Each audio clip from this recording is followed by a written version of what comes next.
Olá pessoal, tudo bem? Estamos aqui novamente no seu canal Licitação e Gestão, trazendo mais informações relevantes e que te auxiliem nessa caminhada, né, sobre esse mundo vasto e complexo de licitações e contratações públicas. Para quem não me conhece, está chegando aqui agora, meu nome é Frederico, sou servidor público há quase 26 anos e sou professor dessa área há um bom tempo, desde 2013, tá? E hoje eu estou aqui para conversar com você sobre os casos nos quais o ETP pode ser dispensado ou ele pode ser facultado seu desenvolvimento, só já fazendo um alerta. Fique até o final, porque lá no finalzinho eu tenho uma cereja do bolo. Eu tenho um detalhe para falar para você que os professores, eu tenho visto por aí, e os professores não têm tocado nesse assunto, tá bom? E é uma informação muito relevante que pode te ajudar aí, você pode ganhar em eficiência. Então me siga aí depois da vinheta e vamos conversar sobre esse assunto interessante.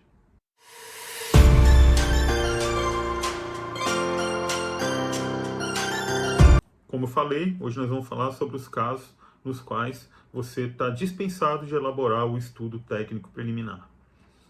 Antes da gente começar a nossa conversa, a gente precisa de entender os níveis de planejamento. Para quem não sabe, tá? Nós temos 3 níveis de planejamento. Nós temos um planejamento lá em cima que abrange toda a organização, que nós chamamos de planejamento estratégico. Esse planejamento, ele é de longo prazo, ele tem um alcance maior, ele não abrange só as questões de licitações e contratos, ele pega todos os assuntos daquela organização, daquela instituição, daquela empresa, enfim. E ali vai estar a missão, a visão, os valores da organização, os objetivos estratégicos por um prazo longo de 4, 5 anos, né, que vai nortear toda a ação administrativa. É um negócio mais amplo, mais flexível e que é importantíssimo para a gente saber para onde que a organização pretende ir. No nível tático, que é um nível intermediário, nós temos aí uma ponte, seria uma ligação entre o planejamento estratégico e o planejamento operacional. Nesse ponto intermediário, nós dizemos que nós temos um planejamento de nível gerencial. É o ponto onde você vai ter um planejamento de médio prazo, né, mais ou menos um ano, ou um pouco mais, e que você vai garantir que aqueles objetivos institucionais vão ser observados na hora de trabalhar o planejamento operacional. Falando em termos de contratações públicas, nós estamos falando aqui do plano de contratações anual, que ele é elaborado no ano anterior, para poder dizer quais são as contratações que se pretende fazer no ano subsequente. Chegando no nível operacional, aí nós temos realmente, né, chão de fábrica, o planejamento operacional, que é o planejamento de cada contratação. Então, você vai pegar cada objeto que se pretende contratar no ano de execução e você vai analisar, vai pensar e vai fazer o planejamento para que a sua contratação seja bem sucedida. Então, o estudo técnico preliminar, ele entra exatamente aí nesse ponto. Ele está no nível de planejamento operacional, chão de fábrica, né? E de onde que surgiu esse documento? Né? Ele é novidade, ele já tinha há algum tempo. Na verdade, ele nasceu com a própria Lei 8.666 de 93. Está lá nas definições, se você olhar lá no seu artigo 6º, inciso 9º, nós temos lá a definição de projeto básico. E lá ele só é levemente mencionado no meio desse texto. Não tinha a importância, a relevância que nós temos hoje, né? E que tem nos auxiliado tanto, né? Ele não era esse instrumento que é hoje. A verdade é que o Instituto foi evoluindo, principalmente com a edição das instruções normativas voltadas para contratações e aquisições de TI. Ele foi sendo trabalhado, foi sendo moldado, e ele começou a alcançar os outros objetos, chegando ao seu ápice na IN 5 de 2017. Aí ganhou uma grande relevância e hoje nós todos utilizamos o estudo técnico preliminar, ganhando inclusive uma definição própria na Lei 14.133 de 2021, que é a nossa nova lei de contratações, né, de licitações e contratos. Lá, se você quiser conferir, eu vou colocar aqui na tela, no artigo 6º, inciso 20, nós temos lá a definição do que é um estudo técnico preliminar. Estudo técnico preliminar é um documento constitutivo da primeira etapa do planejamento de uma contratação, que caracteriza o interesse público envolvido e a sua melhor solução, e dá base ao anteprojeto, ao termo de referência ou ao projeto básico a serem elaborados, caso se conclua pela viabilidade da contratação. Então, quais são os pontos aqui que são dignos de nota? Primeiro, o legislador fala aqui que ele é o primeiro documento da fase de planejamento. Ora, se vocês bem entenderam o que eu falei aqui no início desse vídeo, você já sabe que ele realmente é o primeiro documento da fase de planejamento, só que nós estamos falando aqui do planejamento operacional. Então o legislador não estava errado, ele só esqueceu de colocar a palavra operacional.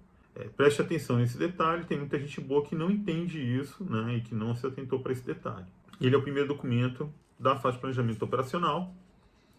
E tem mais. Ele fala lá no finalzinho uma informação bem interessante, que às vezes as pessoas não dão tanta importância. Caso se conclua pela viabilidade da contratação. Então existem casos em que você vai fazer o estudo técnico preliminar e você vai concluir que não há necessidade de você fazer uma contratação.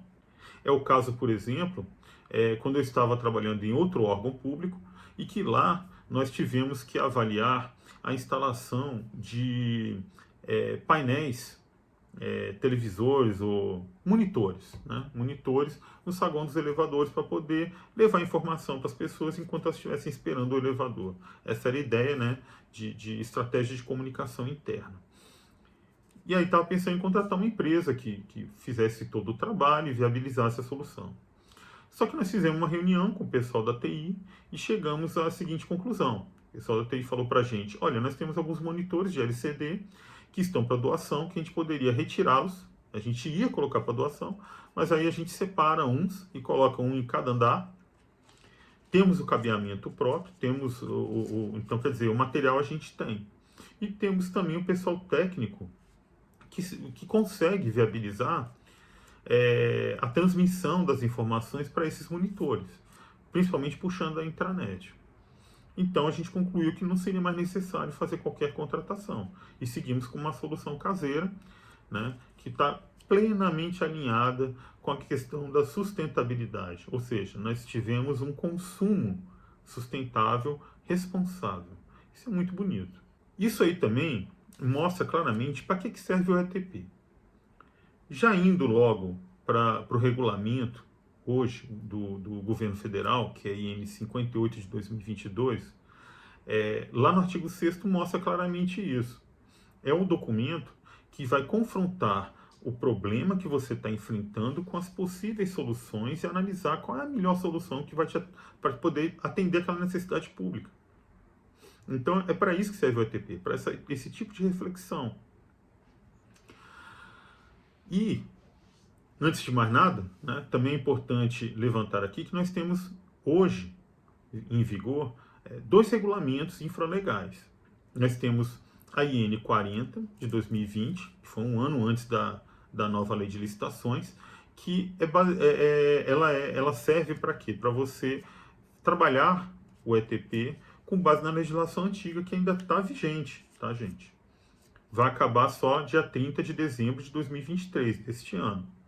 Quem viu o vídeo da semana passada está acompanhando, está por dentro. Então, lá em 2023, dia 30, né, quando você deixar de utilizar a legislação antiga, ou se você já não utiliza mais, essa IN não terá mais importância, a 40 de 2020. Então, a que nós utilizamos hoje é a IN 58 de 2022, isso para o governo federal, tá? Mas pode servir de baliza para outros entes federativos. Não se esquecendo, inclusive, que os demais entes federativos, municípios, estados, Distrito Federal e seus órgãos, tá? Empresas públicas, autarquias, fundações, elas terão que observar essa norma se estiverem utilizando as transferências voluntárias. Esse é outro detalhe. Então, se estiver utilizando transferências, valores referentes às transferências voluntárias, você vai ter que observar essas instruções normativas, né? Na verdade, a IN 58 de 2022 estiver utilizando já a Lei 14.133 de 2021, né? Mas, professor, como é que funciona esse estudo técnico preliminar? Se você for lá no artigo 18 da Lei 14.133, lá fala todos os itens, todos os elementos que devem constar do ETP. Você gostaria de ter um modelo, não é?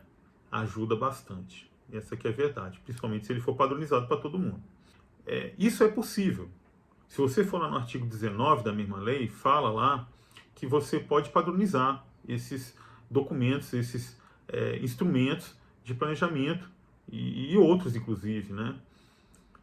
Desde que isso seja feito pelo órgão responsável pela regulamentação, no âmbito do teu órgão, do seu ente ou entidade. E aí você vai ter que ver no seu regimento interno ou em qualquer outro tipo de norma, para ver quem que seria essa instância responsável pela regulamentação. E ele vai fazer isso aí, né, de acordo com o artigo 19, com auxílio do órgão de assessoramento jurídico e do controle interno, tá?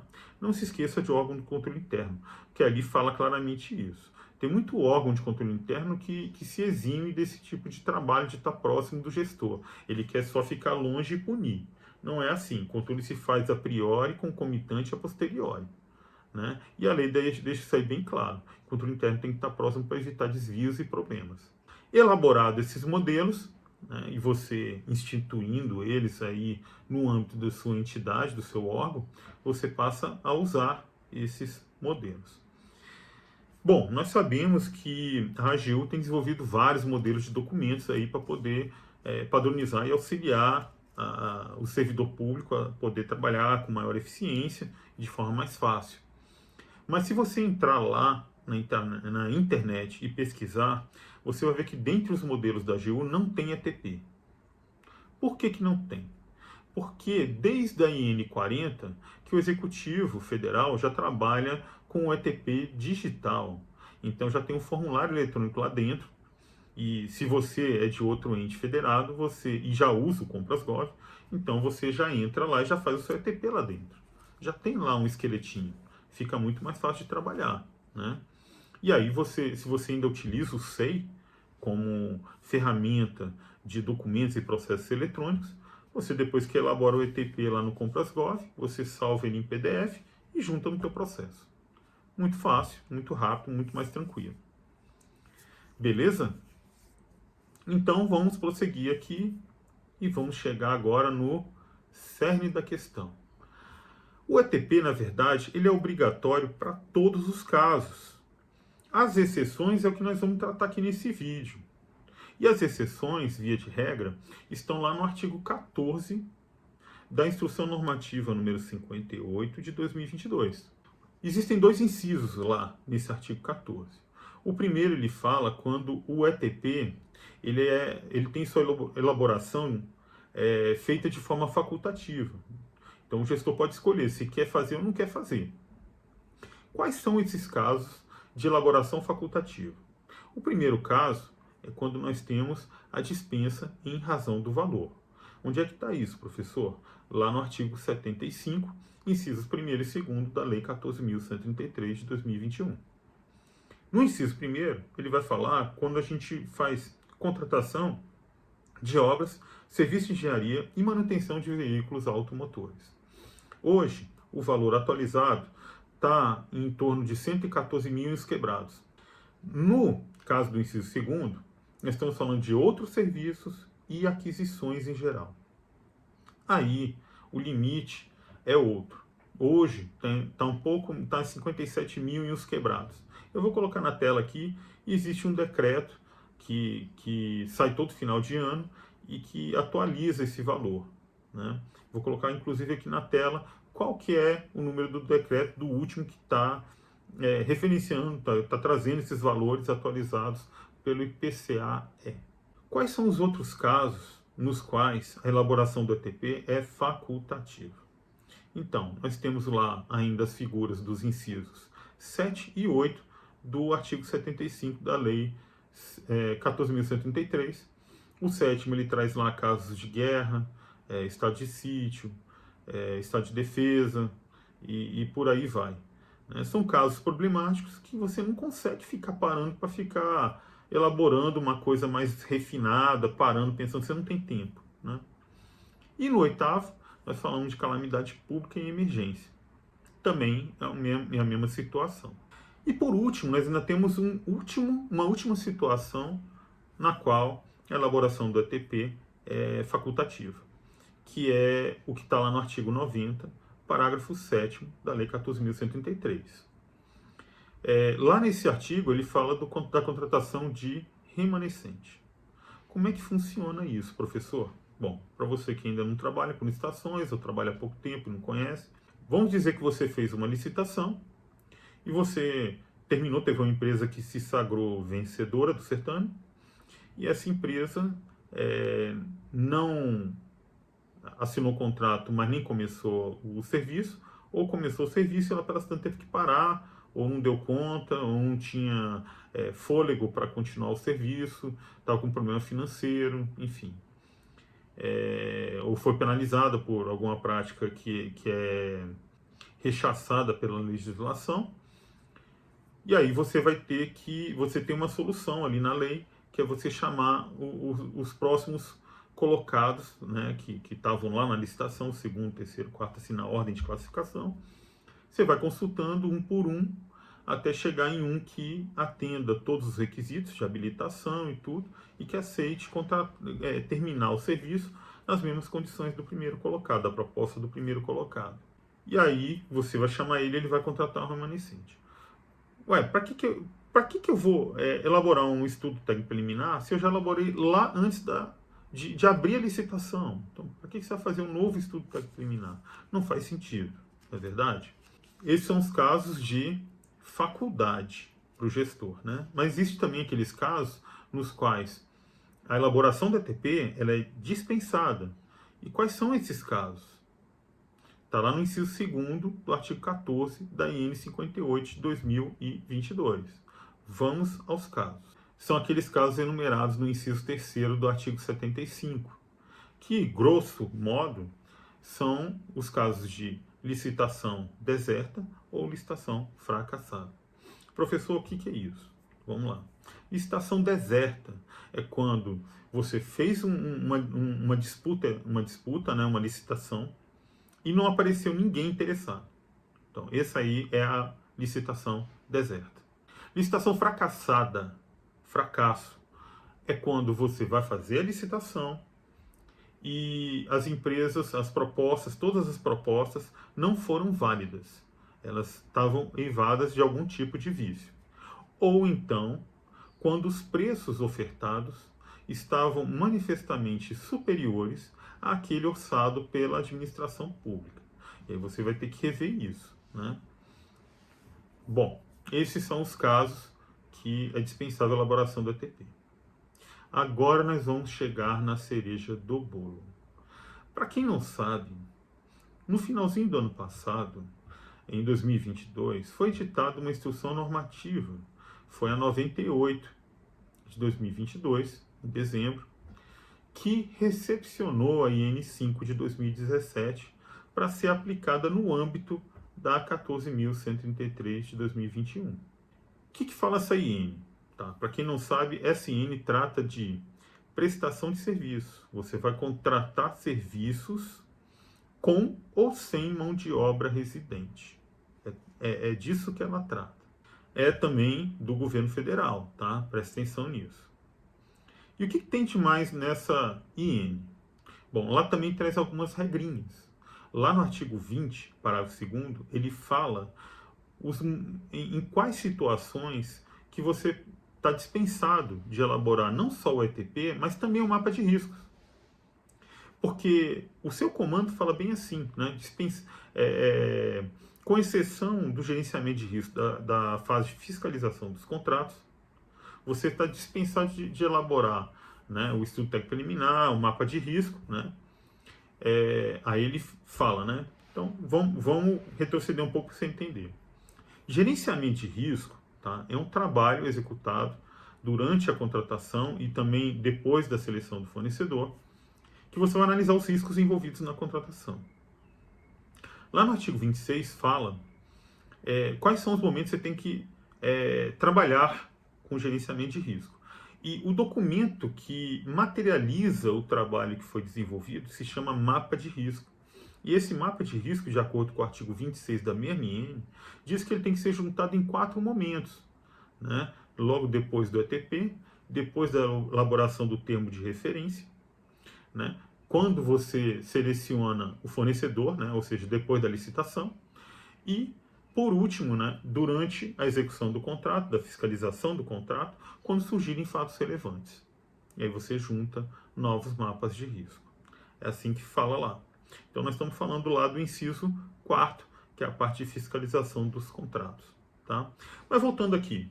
Então ele fala, salvo o gerenciamento de riscos da fase de fiscalização, você está liberado de elaborar esses documentos, o ETP e o mapa de risco, nas seguintes situações, tá? E lá nós temos mais 2 incisos, né? O primeiro, ele fala assim, olha só, o detalhe aí. Para todas as contratações cujos valores se situam nos casos de dispensa por valor.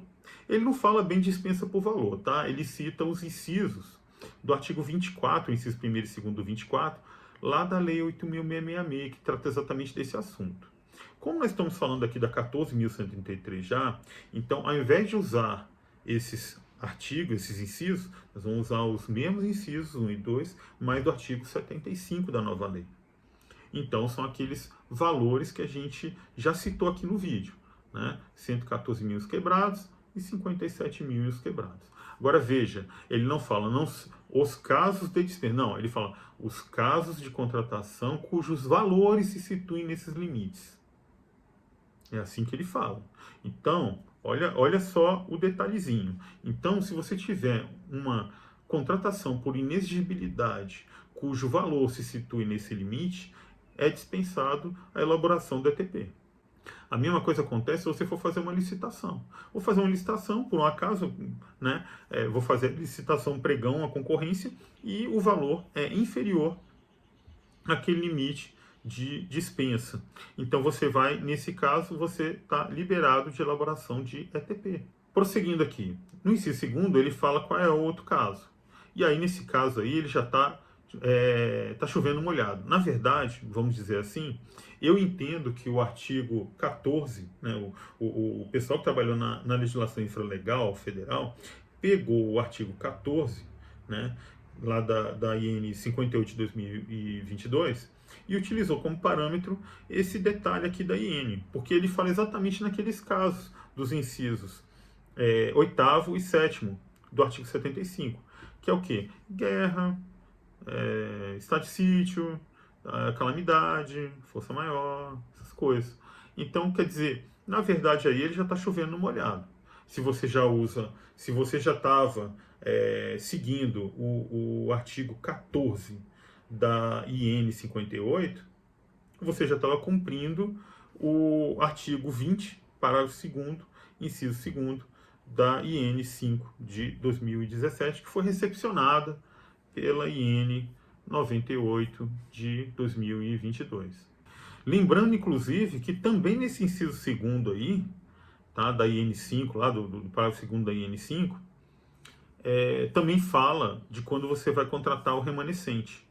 Tá? Então, também está em consonância com o que já estava sendo apregoado dentro do artigo 14 da IN 58.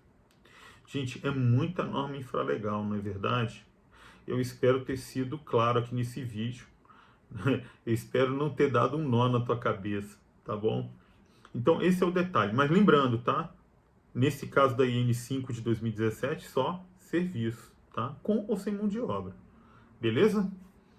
Galera, esse era o recado que eu tinha para dar. Espero que esse vídeo seja muito útil para você. Compartilhe esse vídeo, se você achou legal, com outros colegas que trabalham na área. Deixe seus comentários, fale aí o que você achou. Converse, professor, eu não concordo com isso, ou eu concordo com isso, eu gostei do vídeo, eu não gostei. Fala aí comigo, eu gosto de trocar ideia, tá bom? Dá um like. Siga a gente aí nas redes sociais, não só no YouTube, eu também estou lá no Instagram, tá bom? E me ajude a continuar fazendo esse trabalho de ajudar os colegas, tá bom? Forte abraço para todos, fique com Deus e até o próximo vídeo.